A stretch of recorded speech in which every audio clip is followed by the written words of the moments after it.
قال يا آدم أنبئهم بأسمائهم فلما أنبأهم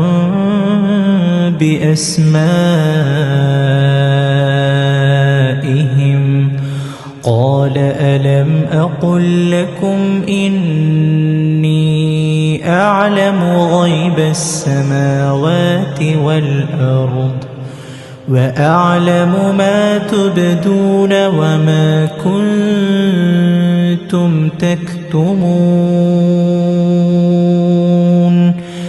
تب اللہ نے آدم کو حکم دیا کہ آدم تم ان کو ان چیزوں کے نام بتاؤ.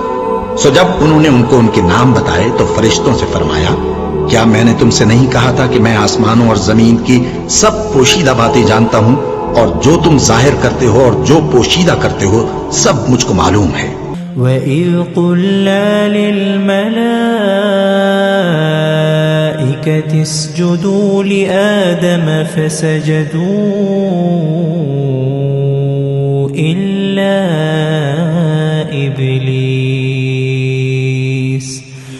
أَبَى وَاسْتَكْبَرَ وَكَانَ مِنَ الْكَافِرِينَ.